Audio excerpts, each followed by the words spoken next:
गुठियाले नैन मिला लेबो, तेरे मायाले हंस गुठियाले नैन मिला लेबो।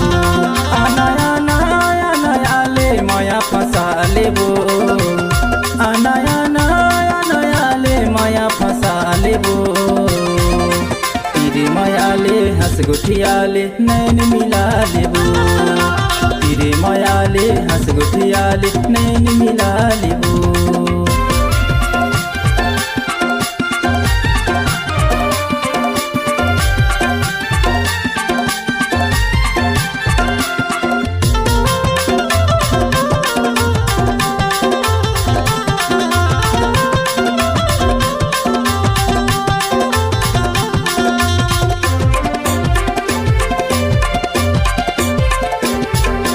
हो गई हूँ तोर दीवाना वो तेरे झंतर साना, करके बहाना घर ले निकल के चुपके से चले आना, करके बहाना घर ले निकल के चुपके से चले आना।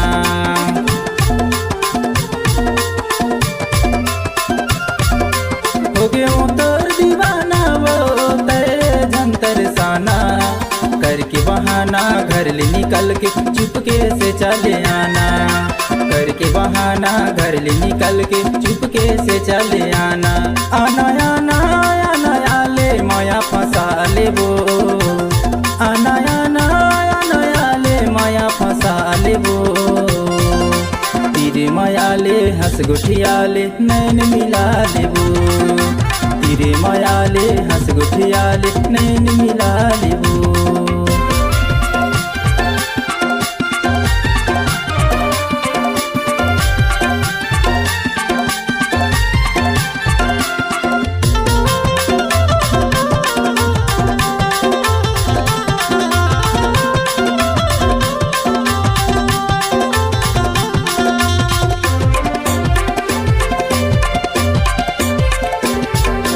कंडी का पामुर गाँव बरपी पर के छाँव, संजयला पूछबे पता ठिकाना कमलेश ध्रुवे मोर नाम, संजयला पूछबे पता ठिकाना कमलेश ध्रुवे मोर नाम।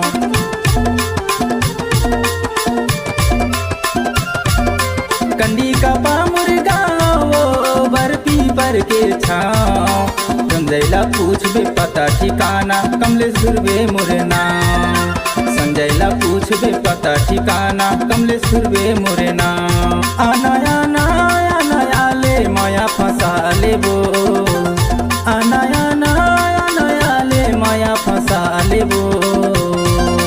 तेरे मायाले हंस गुठियाले नैन मिला लेबो, तेरे मायाले हंस गुठियाले नैन मिला लेबो। आना आना आना आले माया फंसा लेबो, आना आना आना आले माया फंसा लेबो। तेरे मायाले हंस गुठियाले नैन मिला लेबो, तेरे मायाले हंस गुठियाले नैन मिला लेबो, तेरे मायाले हंस गुठियाले नैन मिला लेबो, तेरे मायाले हंस गुठियाले नैन मिला लेबो, तेरे मायाले हंस गुठियाले नैन मिला लेबो, तेरे मायाले हंस गुठियाले नैन मिला लेबो।